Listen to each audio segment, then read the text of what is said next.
મુદ્દે ચર્ચા કરવા માટે અલ્તાફ મુગેરી પણ જોડાયા છે, મોનિશ ભલ્લા પણ જોડાયા છે, કેપ્ટન જયદેવભાઈ પણ જોડાયા છે। આપ ત્રણેયનું સ્વાગત છે।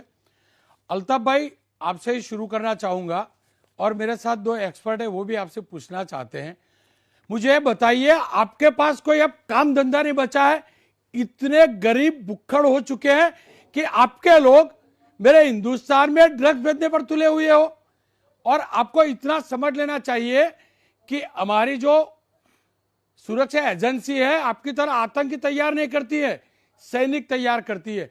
क्यों ये सब कुछ करते हैं? क्यों इंसानियत का दुश्मन आप लोग बने हुए हैं? बहुत शुक्रिया। एक तो आपने पाकिस्तान का जो है मुद्दा और पाकिस्तान का इशू पे पाकिस्तान को हमें टाइम दिया। बात आपने कहा कि आप आतंकवादी नहीं, आप जो है जवान तैयार करते हैं जो सरहदों की जो है सिक्योरिटी करते हैं। यकीनन ही आपकी सरहद और हमारी सरहद मिलती है, और इतनी बड़ी सरहद, और मैं कहता हूं कि इतने लोगों का पैसा आप लगाते हैं और उसके बावजूद भी हमारे ऊपर इल्जाम लगाते हैं कि ड्रग्स जो है वो पाकिस्तान की ओर से आती है।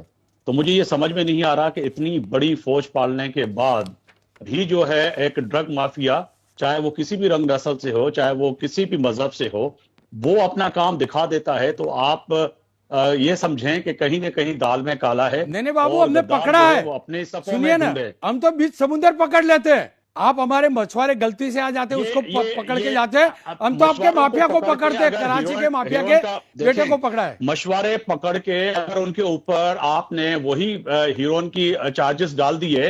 अरे बाबू, लाइव वीडियो है, लाइव वीडियो हमारे पास। आपकी गुजरात की और इंडिया की पुलिस इतनी मशहूर है कि बर्तानिया की शहजादी का जब हाथी गुम हो गया था और हिरन गुम हो गया था, तो हाथी को पकड़ के हिरन बना दिया। ये तो इंडिया के लिए ये तो आम कहावत है। नहीं, ये कहावत किताबों में कहावत आप बनाते। सुनिए, मैं तो इतना एक्सपर्ट नहीं हूं, मेरे साथ दो एक्सपर्ट है, मोनिश भल्ला जी भी जुड़े हैं, कैप्टन जयदेव जोशी भी जुड़े हैं।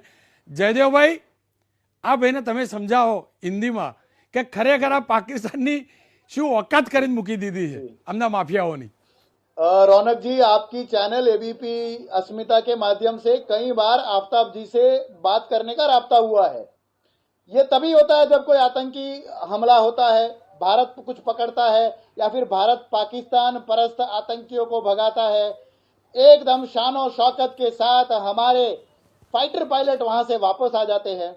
आपके माध्यम से रौनक जी, आफ्ताब जी को हमारी सिर्फ एक गुजारिश है, एक मौका तो दीजिए दुनिया को, भारत को ये कहने का कि पाकिस्तान की जो भी मरीन सिक्योरिटी एजेंसी है वो दूसरे देश से आता हुआ ड्रग का कंसाइनमेंट या आतंकी या ऐसी कोई चीज को रोके, और भारत को कहे कि देखो, हम आपके पड़ोसी हैं, हम आपके भाई हैं, और हमने ये दोस्ती का कदम उठाया। दोस्ती का कदम कैसे उठता है? जब कोई दूसरा देश, बर्तानिया की बात की आपने आफ्ताब जी, तो उसी बर्तानिया ने कहा था कि 55 करोड़ रुपए आपको दिए जाए, और तब वही 55 करोड़ हमने आपको दिए, जिसकी गोलियां आपने 1947-48 की लड़ाई में हमारे जवानों के ऊपर, कश्मीर में हमारे ऊपर दागी। तो हम तो ये 55 करोड़ देना भी जानते हैं और आपको लड़ाई में हराना भी जानते हैं। एक मौका दे दीजिए कि पाकिस्तान भारत के खिलाफ होने वाला काम रोकने में आगाह करे। नहीं तो पहले हम सिर्फ ड्रग्स पकड़ते थे, अब हमने एक कदम और आगे उठाया। मसला ये है कि ड्रग्स पकड़ने की बातें भी पकड़ ली है। पायलट वापस आए, शानो शौकत से नहीं, इज्जत से पाकिस्तान ने आपका पायलट आपको वापस किया। ये शानो शौकत थी कि आप घुसे और आपको उसी क्योंकि अगर नहीं दिया होता जवाब मिला, तो और जवाब क्या बोला जा रहा था आपके जवाब मिला, पार्लियामेंट में? मुंह तोड़ जवाब मिला, पूरी दुनिया ने देखा, और हिंदुस्तान और आपकी वायुसेना रुस्वा हुई पूरी दुनिया में। ऐसी हकीकतें जो हैं वो सामने हैं। अल्ताफ आपके यहाँ तो अल्ताफ जी, आपके यहाँ पे निशाने हैदर का मेडल जो मिलता है कैप्टन कर्नल शेर खान को, वो भी हमारे एक फौजी अधिकारी साइटेशन लिख के उनके मृतदेह के पॉकेट में डालते हैं। तब आप मानते हो कि कारगिल में आपके फौजी थे, वो आतंकी नहीं थे। कम से कम आपके फौजी, आपके शहीद फौजी, उनकी लाशों को लेने की इज्जत और इंसानियत तो दिखा देते। जयदेव भाई जोड़ाला रहो। आफ्ताब भाई सुनिए ना, आफ्ताब भाई मेरे साथ मोनिश भल्ला जी जुड़े हैं जो नारकोटिक्स के एक्सपर्ट है। भल्ला साहब, आप सीधा ये आफ्ताब भाई को पूछ सकते हैं, वो पाकिस्तान के जाने माने पत्रकार भी है, उनको मालूम भी है कि उनके यहाँ खान पान की फैक्ट्रियां नहीं होती है, ड्रग्स की फैक्ट्रियां कहाँ चलती है, आप सीधा पूछ सकते हैं सर। ऐसा है कि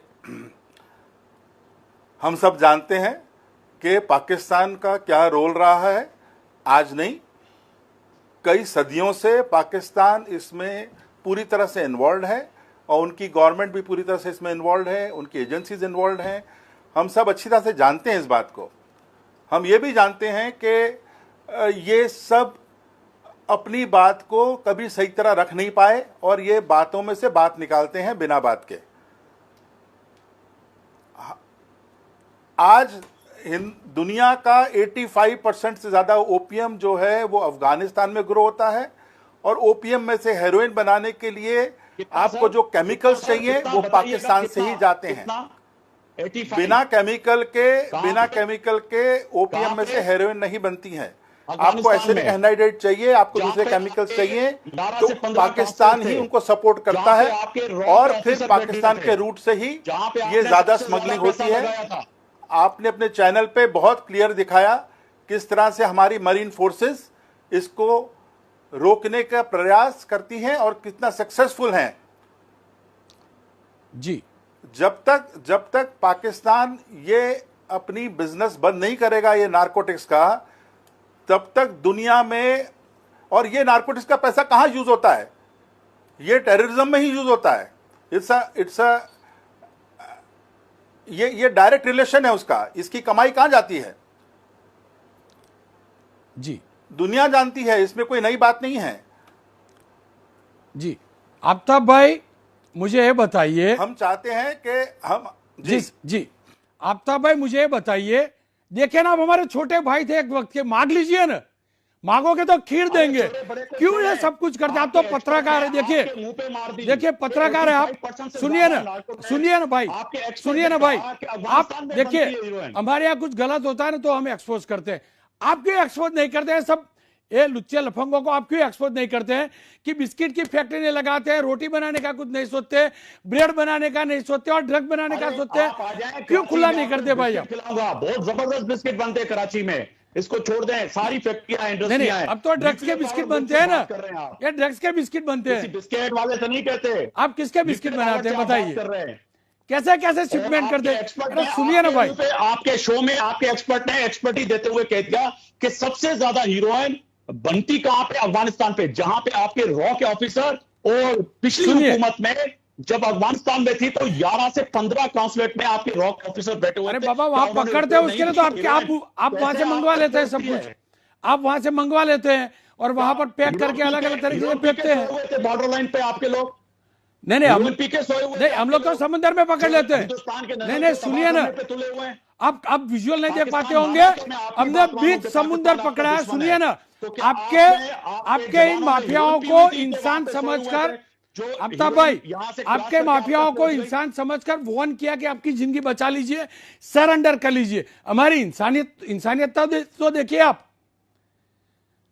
आप दृश्य नहीं देख पाते होंगे, हमारे पास वीडियो है, हमारे पास वीडियो भाई। चाह रहा हूं कि अगर आपके पास हीरोइन पहुंचती है तो क्या आपके लोग? नहीं पहुंचती नहीं है, बीच रास्ते पकड़ लेते हैं, बीच समंदर पकड़ लेते हैं। आपका एक माफिया, उसका ऑडियो मेरे पास है। सबसे ज्यादा हीरोइन जो है मैन्युफैक्चर कौन है? अफगानिस्तान।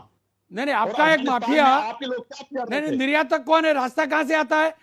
आप लोग क्यों ये करते हैं मुझे बताइए ना। हीरोइन नहीं बनती, पाकिस्तान सबसे ज्यादा आपकी तरह मुतासिर है, सबसे ज्यादा शिकार है। तो मैं वही तो बोलता हूँ, आप देखिए आतंकवाद के सबसे ज्यादा शिकार है, लेकिन आतंकवाद को नहीं रोकते। आतंकी हमले आपके यहाँ होते हैं, आतंकवादियों को नहीं रोकते हैं, उनको ट्रेन करते हैं। आप ड्रग्स के शिकार है, ड्रग्स को नहीं रोकते हैं, आगे बढ़ाने का, वहां से रुपया कमाने का कारोबार करते हैं। हालत तो क्या हो जाती है भाई, हमें दर्द होता है कि आपके प्रधानमंत्री को गाय भैंस बेचनी पड़े। सीनियर पत्रकार हैं हिंदुस्तान के, आप भी सीनियर पत्रकार हैं हिंदुस्तान के, अच्छे एंकर हैं, मेरे दोस्त हैं आप। थोड़ी रिसर्च टीम को कहिएगा कि सिर्फ, अरे बाबू मेरे पास तो वीडियो है, सब कुछ रिसर्च है, सब कुछ रिसर्च है। सबसे ज्यादा हमने 70,000 से ज्यादा लोगों का शहादत दी है पाकिस्तान के अंदर, 75,000 पीपल। मैं वही तो बोलता हूँ, इतने लोग आपके आतंकियों के शिकार बनते हैं। आप इस चीज को भी बयान करें कि आतंकवादी के शिकार। मैं वही तो बोलता हूँ भाई, हम तो यही बोलते हैं ना, ये तरक्की की, डेवलपमेंट की हरीफाई करें ना, ड्रग्स बनाकर बेचने की थोड़ी हरीफाई करें, आतंकवादियों को ट्रेन करने की थोड़ी हरीफाई करें। हम यही तो आपको सिखाते हैं। आप हम तो आपसे बड़े भाई हैं ना भाई, मशेरों के ऊपर थोड़ा तो सीखिए। के और वो दिखाते हैं कि ये पाकिस्तान के जो है देखिए आज हम कहां पहुंच गए, आप कहां रह गए, हम कहां पहुंच गए, भारत कहां पहुंच गया, आप कहां रह गए। जयदेव भाई, हमारी भाषा नहीं समझा भाई, जुओ हमारा पत्रकार भाई से सता नहीं समझा, आप समझाए दो हमने। रौनक जी, जैसे आपने बात की, अमन की बात की और आफ्ताब जी ने भी दोस्ती की बात की। जी हाँ, हम दोस्त है, हम भाई है। तो आफ्ताब जी एक काम कर दीजिए पॉजिटिव, और तब ये हमारी चर्चा जो है वो कंस्ट्रक्टिव कहलाएगी। एबीपी अस्मिता पर हुई जो ये चर्चा है कंस्ट्रक्टिव कहलाएगी। ये जो वाकया हुआ है भारत में, भारत की सुरक्षा एजेंसीज ने इनको पकड़ा है। इस चीज को कोट करते हुए आप अपने जो भी न्यूज चैनल या न्यूज़पेपर है उसके माध्यम से एक आर्टिकल लिख के बता दीजिए और कहिए ये कि आपके पार्लियामेंट, आपके जो भी हुक्मरान है वो और भारत की सुरक्षा एजेंसीज, भारत का सत्ता तंत्र, ये साथ में मिलके क्रैक डाउन ऑन टेरर करेंगे। कहीं पे तो दोस्ती कर लो भारत के साथ। अगर ये करेंगे, मैं यकीन दिलाता हूं आफ्ताब जी, वही सारे शहादतें जो पाकिस्तान में हुई है इस नार्को टेरर से, उनको जन्नत नसीब होगी। आफ्ताब जी, मैं आपके सवाल का जवाब दूंगा। पाकिस्तान ने हमेशा कहा है, चाहे पाकिस्तान में किसी भी की हुकूमत रहे, सवाल नहीं, मैंने रिक्वेस्ट किया है आफ्ताब जी कि एक पॉजिटिव कदम उठाइए। मैं वही आपसे कह रहा था कि पॉजिटिव कदम यही है कि पाकिस्तान ने हमेशा पॉजिटिव कदम उठाया है। हर हुकूमत ने कहा है कि अगर हिंदुस्तान एक कदम आगे बढ़ेगा तो 2 कदम नहीं 100 कदम हमें आगे पाएगा। आप अपने चैनल से आज ये ऐलान कर दें, पाकिस्तान की मौजूदा हुकूमत हमेशा चाहती है मोस्ट फेवरेट नेशन का आपको स्टेटस दिया।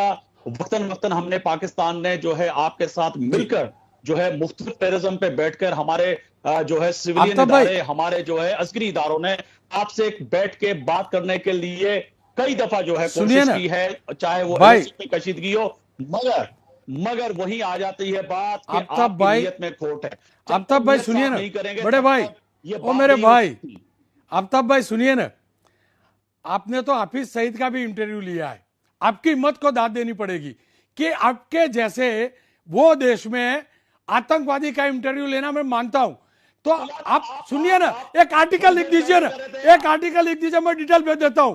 कितने कितने आपका कराची का एक माफिया, उसको हमने पकड़ा, लिखिए ना, आप इंसानियत के नाते लिखिए ना। सुनिए ना भाई, मैं वही बोलता हूं भाई, आपकी वो ताकत है, मैं मानता हूं। एक आर्टिकल लिखे ना माफिया के खिलाफ, और सुनिए ना, आपकी मदद करेंगे मेरे मोनिश बल्ला जी।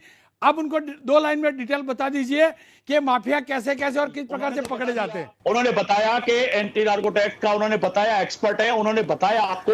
नहीं सुनिए ना आफ्ताब भाई, सुन लीजिए, एक बार सुन लीजिए, आफ्ताब भाई सुन लीजिए, आप सुनिए, आप लोगों के बिना ये नारकोटिक्स इंडिया में नहीं आता, चाहे वो अफगानिस्तान से आए या पाकिस्तान से आए, आपके लोग मिले हुए हैं। आप इस चीज को एक्सपोज करें, क्योंकि इंडिया में इस चीज को आज जब ये चीज पकड़ी गई है, क्लियर कट एविडेंसेस हैं, तो मैं आपको रिक्वेस्ट करूंगा, जैसे रौनक भाई आपको कर रहे हैं, कि आप इसको अपने न्यूज चैनल्स पे, अपने न्यूज मीडिया में इसको डालें, लाके लोगों को पता लगे क्या हो रहा है। आप एक तरफी बात मत करें। आप एज अ जर्नलिस्ट आपका ये काम है कि आप सच्चाई पे रहें, जो सच बात है उस पर लिखें। बिल्कुल, मैं आपसे यही अर्ज करना चाह रहा था कि पाकिस्तान और हिंदुस्तान दोनों मुल्क जो है इस जो है नासूर से, जिसमें हमारी नस्लें तबाह हो रही हैं, जिसमें हमारे आने वाली जनरेशन तबाह हो रही है, दोनों मुतासिर हैं। ऐसा नहीं कि सिर्फ हिंदुस्तान है, पाकिस्तान में भी वही सूरत हाल है जो वक्तन वक्तन एंटी नार्कोटिक्स पाकिस्तान जो है उस पर काम कर रहा है। अभी आपके प्रोग्राम के थोड़े देर शुरू होने से पहले मेरी कई जो है बहुत से दोस्तों से, एक्सपर्ट से बात भी हुई है इस बात पे कि पाकिस्तान हमेशा, चाहे वो सी साइड हो या सरहदें हो, एलओसी हो, सबसे ज्यादा जो इस वक्त हमें जो है अफगानिस्तान की जो एलओसी हमारी जो है लाइन ऑफ कंट्रोल जो है वहां पर डिप्लॉयमेंट की हुई है, उसके बावजूद जो है वहां पर जो है हमें बड़ी मुश्किलात का सामना है पाकिस्तान के सिक्योरिटी फोर्सेस को, और हम वहां पे जिस तरह से कंट्रोल कर रहे हैं, और आपने पिछली हुकूमत में भी देखा और इस हुकूमत में भी, तालिबान की हुकूमत में भी देख रहे हैं कि हम जिस तरह से मुतासर हैं, शायद उस तरह से हिंदुस्तान नहीं है। Number one. नंबर टू बात कि ये तय है कि दोनों गवर्नमेंट जो है हिंदुस्तान और पाकिस्तान को मिल बैठने के बात करनी पड़ेगी और इसी से मसले का हल होगा। ऐसा नहीं है कि हम एक प्रोग्राम करके आपने हीरोइन पकड़ी और अगर खुदा ना खास्ता जिस तरह से खबरें हिंदुस्तान से ये भी आ रही हैं कि जिसे हमारे मशरे पकड़े जाते हैं उनके ऊपर आपने अगर हीरोइन डाल के उनको अंदर कर दिया और दिखा दिया। नहीं वो गलत खबरें आ रही। आफ्ताब भाई ये जो है पाकिस्तानी आफ्ताब भाई गलत बात है। आफ्ताब भाई स्मगलर हैं, ये फिर नाजायजी होगी। आफ्ताब भाई उसकी भी तहकीकात आफ्ताब भाई जो एक है, जर्नलिस्ट के नाते मैं एक गारंटी अच्छी लेता सतह पर होना हूं। सुनिए चाहिए। आफ्ताब भाई, एक जर्नलिस्ट के नाते मैंने वीडियो देखे हैं और लाइव वीडियो जेन्युइन वीडियो है। मैं फिर से बोलता हूं, फर्जीवाड़ा हमें करने की जरूरत नहीं है। हम तो पकड़ते हैं और आज उसके लिए बता रहे हैं कि आपके यहां भी आपकी हुकूमत के दिमाग में आए, दिल में आए, और आप जैसे जर्नलिस्ट उसके ऊपर आर्टिकल लिखिए। एक आर्टिकल तो लिखिए भाई, एक आर्टिकल लिखिए ना, माफिया को पता चल जाएगा कि हिंदुस्तान पाकिस्तान की हुकूमत भले एक ना हुई हो, जर्नलिस्ट एक हुए हैं। ये तो कर दीजिए ना। बिल्कुल बिल्कुल। मैं आपके चैनल के तवज्जो से जितने भी गुजरात समेत पूरी दुनिया में आपको लोग देखते हैं और सुनते हैं, तमाम आपके पैनल मेरे काबिल एहतराम हैं। मैं इस नासूर के लिए बात करना चाहूंगा, चाहे वो पाकिस्तान में हो चाहे हिंदुस्तान में हो। कोई भी बच्चा इस नासूर से मरता है, उसकी जिंदगी खत्म होती है, नस्ल खत्म होता है, तो मैं उसकी मजम्मत करता हूं। इसी तरह हमारे यहाँ भी जो सूरत हाल हो रही है उस पर भी आप मजम्मत करें। आप भी इस पे आर्टिकल लिखें, हम भी बोलेंगे, आप भी बोले, मगर मेरे और आपके बोलने आर्टिकल लिखने से इतना होगा कि हुकूमतों को पता तो लगेगा, मगर सबसे ज्यादा जो जिम्मेदारी आयद होती है, आपके पैनल में एक्सपर्ट बैठते हैं, आप सीनियर पत्रकार हैं, जर्नलिस्ट हैं, हमारी हुकूमतों की है। दोनों हुकूमतें इस पे काम करें, तभी जाके इस मसले का हल हो सकता है। जब तक आपकी हुकूमत और हमारी हुकूमत एक पेज पे नहीं होगी इस दुश्मन के खिलाफ, तब तक कुछ नहीं हो सकता। जी आफ्ताब भाई, बहुत बहुत शुक्रिया। आशा रखता हूं आपके यहाँ धान, खाना, सब कुछ ड्रग्स फ्री मिले और आप नहीं, आपके जो भी ये कैसी आशा रखते सुनिए हैं कि सुनिए ना खाना भाई, और ड्रग मेरे भाई हमें सुनिए मिले? तो आप दुआ करें भाई, कि सुनिए तो सही। आपका देश, अरे भाई मैं सुनिए आपके तो लिए सही। दुआ करता हूं। आप मुझे नहीं दुआ दें, मैं आपके नहीं लिए दुआ नहीं करता हूं कि सुनिए आपकी ना, सरजमीं मेरे लिए भी आप इस दुआ मांगना। मनशियात से पाक सुनिए हो ना, जाए। मेरे लिए भी इस दुआ मनशियात से मांगना पाक हो जाए। और मैं आपके लिए दुआ मांगू कि आपके यहाँ माफिया पकड़े जाए। मैं दुआ, आप माफिया मेरे लिए दुआ पकड़ेंगे। मांगना कि माफिया यहाँ हो या वहां हो, माफिया उसको माफिया पकड़ना होता है। चाहिए। ठीक है, बहुत बहुत शुक्रिया और आशा रखूंगा एक आर्टिकल जमकर लिखिए, ये माफियाओं के खिलाफ लिखिए। ખેર આપ તમામનો ખૂબ ખૂબ આભાર। જયદેવભાઈ આપનો પણ આભાર, ભલ્લા સાહેબ આપનો પણ આભાર, ગોપાલભાઈ આપનો પણ આભાર। સમયનો અભાવ છે એટલે વધુ વાત નથી કરી શકતો, પણ એક વાત સ્પષ્ટ છે, આ પાકિસ્તાની માફિયાઓ પર સિકંજો કસવામાં આપણી એજન્સીઓ સફળ રહી છે। આપણી ફરજ છે જે પણ થોડું ઘણું લીકેજ થઈને આવતું હોય એ આપણા દીકરા દીકરીઓ યુઝ ન કરે તેનું આપણે ધ્યાન રાખીએ। આ મુદ્દે કોઈ પણ રાજનીતિ ન થાય, કારણ કે આ દૂષણ છે, આ ઇન્સાનિયતનું દૂષણ છે।